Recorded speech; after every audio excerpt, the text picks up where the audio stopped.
The silverware clinked against porcelain plates, a discordant symphony that masked the tension brewing beneath the surface of our family dinner.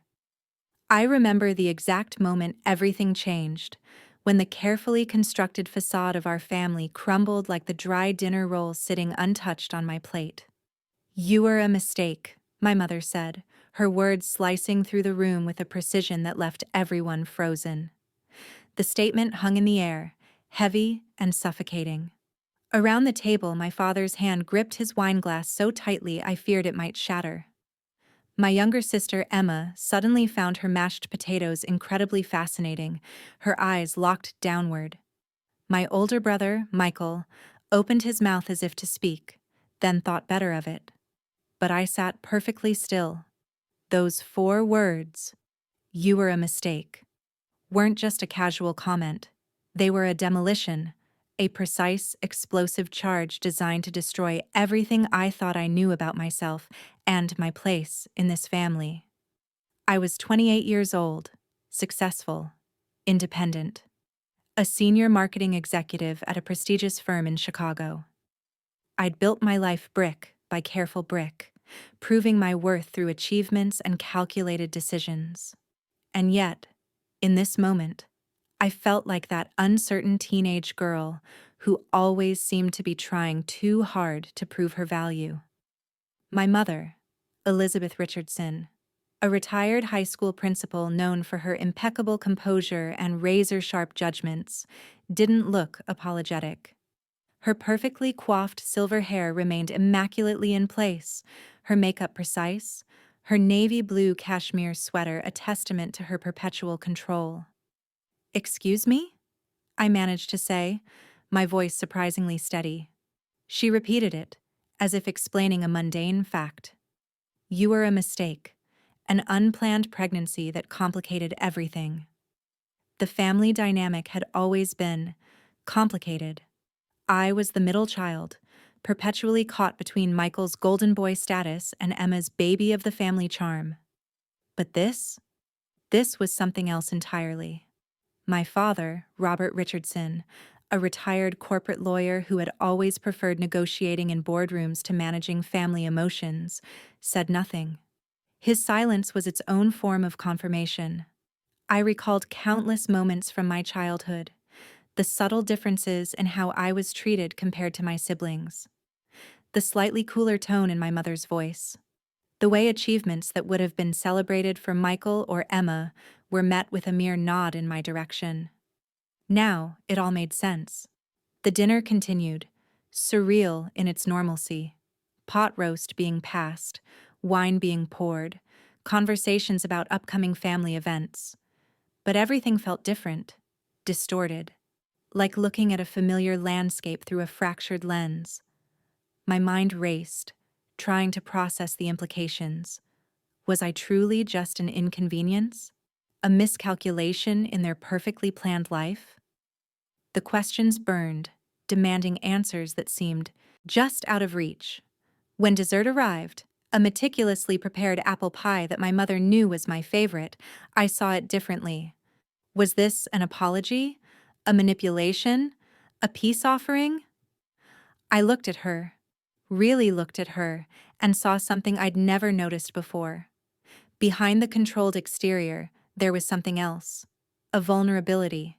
A story waiting to be told. Something inside me shifted. This wasn't just about hurt. This was about understanding. And I was going to uncover every single detail, no matter the cost. The next morning, I called my best friend, Rachel, the only person who could help me navigate this emotional minefield. We'd been friends since college, and she knew my family dynamics better than most. She said what? Rachel's voice crackled through the phone, a mix of disbelief and anger. I repeated the words, each syllable feeling like a fresh wound. I was a mistake. Those were her exact words. Silence stretched between us. I could hear her breathing, processing. Rachel had always been my anchor, the one person who could cut through my family's carefully constructed narratives. "Do you want to talk about how that makes you feel?" she asked carefully.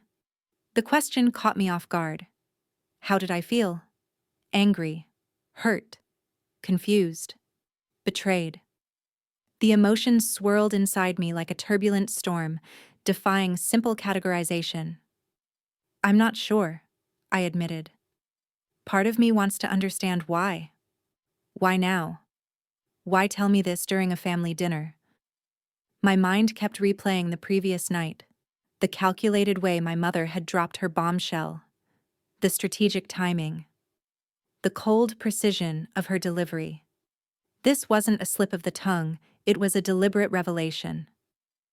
Rachel listened as I unpacked the layers of my childhood, the subtle differences in treatment, the way my achievements always seemed to fall just short of gaining my mother's full approval. How Michael and Emma seemed to breathe easier in our parents' world, while I always felt like an outsider. There's more to this story, Rachel said finally. People don't just drop a bomb like that without reasons. Her words resonated. I began digging through my memories, connecting dots I'd previously ignored, the hushed conversations I'd overheard as a child. The way my grandmother would look at me with a mix of sadness and something else. Was it guilt? I pulled out an old family photo album, something I'd avoided for years. Pages of carefully curated memories, perfectly posed family portraits. But now, I saw them differently. The slight tension in my mother's smile, the way my father's hand never quite seemed relaxed when it rested on my shoulder. Something was missing, a piece of a puzzle I was only now beginning to understand. I called my brother Michael, hoping for insight. He was always the family peacekeeper, the one who understood the unspoken rules of our family's delicate ecosystem. I can't talk about this over the phone, he said cryptically. But you're right to ask questions. His response only deepened the mystery. What was he hiding? What did he know that I didn't? The revelation was more than just words. It was a seismic shift in my understanding of myself. I wasn't just processing an insult. I was unraveling the very fabric of my family's history. And I was just getting started. Strategic planning had always been my professional strength. As a senior marketing executive, I'd built a career on methodical research and calculated moves. Now I would apply those same skills to unraveling my family's most guarded secret. I started with my grandmother's attic, a treasure trove of family history that my mother had always been reluctant to discuss. Driving to her suburban home, I felt like a detective preparing to crack an impossible case. My grandmother, Margaret Richardson, was different from my mother. Softer, more reflective. Her eyes held stories that seemed to whisper just beneath the surface. I'm looking for the truth, I told her, spreading out old photographs and documents on her vintage lace tablecloth. She studied me carefully, her arthritic hands trembling slightly as she reached for a faded envelope. Some truths are complicated, Elena. The envelope contained a series of letters dating back to the late 1970s, handwritten, passionate, filled with a complexity that suggested our family history was far more intricate than I'd ever imagined. One letter, written by a woman I didn't recognize, caught my attention. The handwriting was familiar, eerily similar to my mother's precise script. It spoke of difficult choices, of sacrifices, of a decision that would change everything. I reached out to my Uncle Robert, my father's younger brother and the family historian, a retired journalist with a reputation for digging deep into stories. He was my most valuable ally. Some family secrets are better left buried, he warned when I first approached him. But I was relentless. I compiled a timeline, cross-referenced dates, tracked down old family friends. Each piece of information was a puzzle fragment, slowly revealing a larger, more complex picture. My research uncovered subtle inconsistencies, photographs that didn't quite match family narratives, whispered conversations at old family gatherings that now seemed laden with hidden meaning. Michael's cryptic response from our previous conversation haunted me. I pressed him again, this time meeting him at a quiet downtown coffee shop.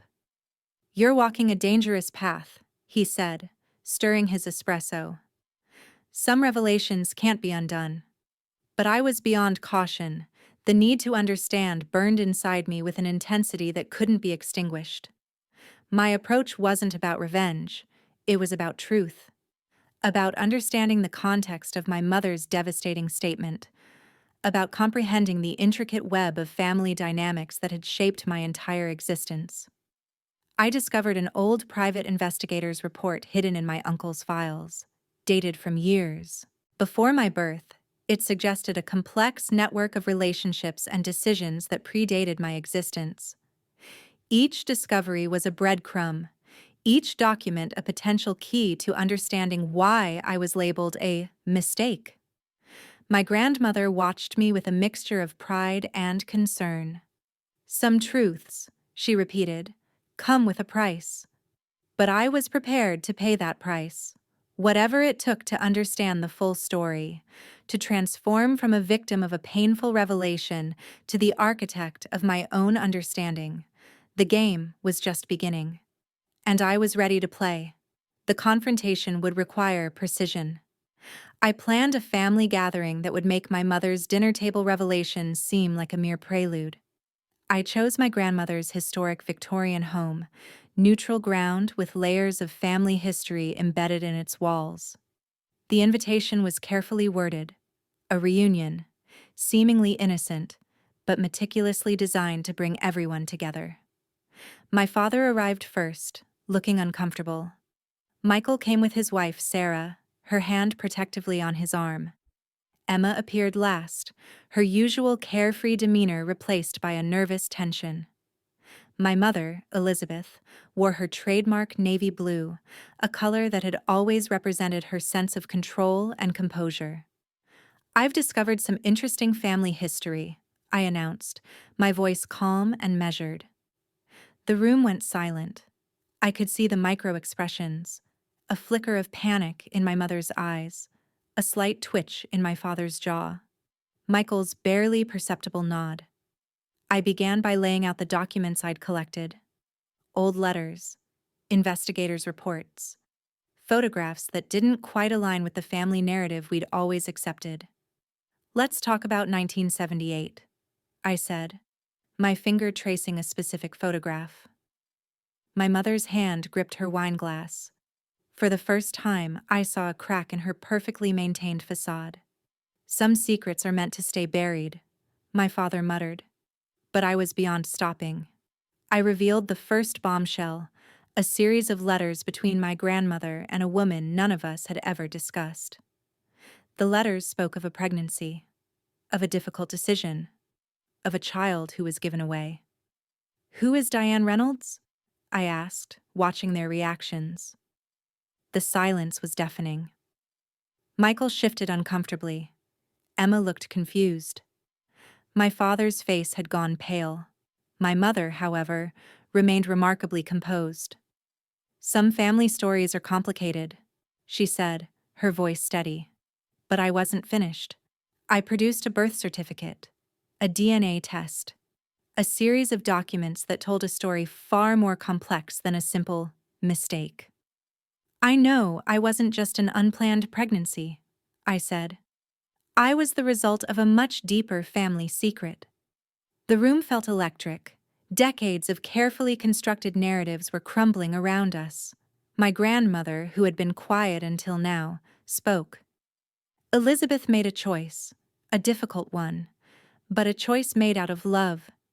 Fragments of the story emerged. A young woman, a brief relationship, a pregnancy that would have destroyed family reputations, a decision to protect multiple lives. "I was protecting you," my mother finally said, her voice breaking. "All of you." Michael confirmed parts of the story with subtle nods. Emma looked shell-shocked, realizing our family history was far more complicated than she'd ever imagined. The revelations weren't just about me, they were about generational choices, about sacrifices made in the name of family, about the complex web of love, protection, and survival. I don't want revenge, I said, looking directly at my mother. I want understanding. The room held its breath. Decades of unspoken truths hung in the air, waiting to be acknowledged. Our family was about to change forever, and I was at the center of that transformation. The climax of our family's long-buried narrative unfolded with a raw intensity that stripped away decades of carefully constructed illusions. My mother, Elizabeth, broke first. Her impeccable composure, the armor she'd worn for years, began to crack. "You don't understand the complexity of that time," she said, her voice a mixture of defense and desperation. I listened. Really listened. The story emerged in fragments. 1978, a time of rigid social expectations. My mother, then a young woman with dreams of becoming an educator, had found herself pregnant during a brief, passionate relationship that existed outside the boundaries of acceptable social norms. "I was engaged to your father," she explained, her fingers tracing the edge of an old photograph. "But the child wasn't his." The room became a pressure cooker of unspoken emotions. My father sat silently, a mixture of pain and resignation etched into his features. Michael and Emma exchanged glances, their understanding of our family history crumbling and rebuilding in real time. "The man was brilliant," my grandmother interjected. "A visiting professor. Charismatic. Dangerous in his own way." Pieces of the puzzle began to align. The letters I'd found, the mysterious documents, the subtle differences in how I'd been treated throughout my life. "I made a choice," my mother continued. "A choice to protect everyone, to preserve our family's reputation, to give you, all of you, a chance at a normal life." The truth was more complex than a simple mistake. I was the result of a love affair that threatened to destroy multiple lives, a child conceived in passion, but destined to be a secret. My father's silence spoke volumes. He had known. All these years he had known I wasn't his biological child, yet he had chosen to raise me as his own. The depth of his sacrifice became painfully clear. "Why tell me now?" I asked, my voice steady despite the emotional tsunami threatening to overwhelm me. My mother's eyes filled with tears, a rare display of vulnerability. "Because secrets have a way of consuming us," she said. "I watched it happen to my own mother, to my grandmother. The weight of unspoken truths is unbearable." Michael spoke up, his lawyer's precision cutting through the emotional fog. "There were legal considerations, potential inheritance issues, professional reputations at stake. But it was more than legal complications. It was about identity, about belonging, about the intricate ways families protect and wound each other simultaneously. My biological father, the mysterious professor, had died years ago. No chance of a reunion. No possibility of closure in that direction." "Do you hate me?" my mother asked, a vulnerability I'd never seen before revealing itself. The question hung in the air. Did I hate her? For the years of subtle marginalization? For the carefully constructed lie that had been my life? I thought about my achievements, my independence, the strength I'd developed navigating the subtle undercurrents of our family dynamics. Perhaps these were born from the very complexity of my origin. "No," I said finally, "I don't hate you. I understand." The difference was profound. Understanding was not forgiveness, not yet. But it was a beginning. My grandmother reached out, taking my hand. "Some stories are meant to be lived," she whispered, "not judged." The room felt different, lighter, as if decades of compressed truth had finally found room to breathe. Emma, who had been quiet, suddenly laughed, a sound of release, of tension breaking. "Well," she said, "our family just got a lot more interesting." Michael nodded, a hint of a smile playing on his lips. "The Richardson family, Our complicated, imperfect family was rewriting its narrative in real time. I looked around the room, at the faces of those who had protected me, who had loved me, who had made impossible choices to preserve something larger than themselves. We were more than our secrets, more than our mistakes. We were a family, complicated, wounded, but ultimately unbreakable. The aftermath was not what I expected. Healing, I discovered, is never a linear process. In the weeks following our explosive family gathering, relationships transformed. My mother and I began a tentative dialogue, not of complete reconciliation, but of mutual understanding. She started sharing stories about her younger self, the dreams she'd abandoned, the fears that had shaped her choices. My father, surprisingly, became more open. One evening, over glasses of scotch, he revealed the depth of his love. Biological or not, he told me, you were always my daughter. Always. Those words meant more than years of unspoken tensions. Michael helped me track down additional information about my biological father. Not for closure, but for understanding. We discovered he had been a renowned academic, brilliant but deeply complicated. Some of his published works found their way into my personal library, a connection, however distant. Emma, always the family's emotional navigator, became my unexpected ally. We're more than our origins, she said. We're the choices we make now. Therapy helped. Individual sessions. Family sessions. Unpacking decades of complicated emotions. I learned that family isn't about perfect narratives, but about imperfect connections. My grandmother became my confidant.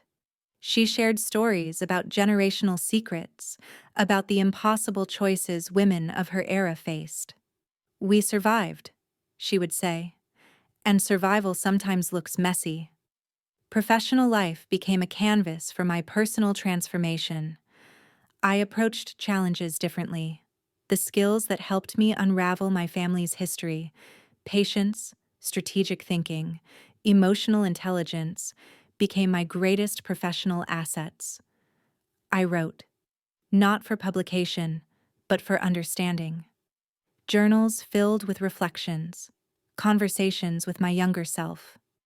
Letters never sent but emotionally necessary. The label mistake gradually lost its power.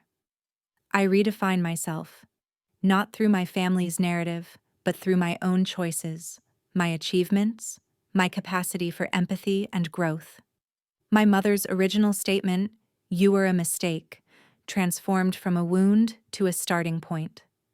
A moment of painful revelation that ultimately led to deeper connection. Family dinners changed, less formal, more honest. Conversations that once would have been avoided now became opportunities for genuine connection.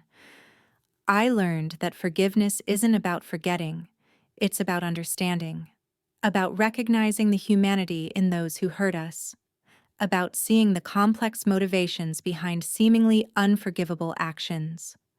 My identity was no longer defined by being unexpected or unwanted. I was defined by my resilience, my ability to transform pain into understanding. On the 1-year anniversary of our family's revelation, we gathered again, not with tension, but with a newfound sense of connection. My mother looked at me differently. My father's hand rested on my shoulder, a gesture of pure, unconditional love.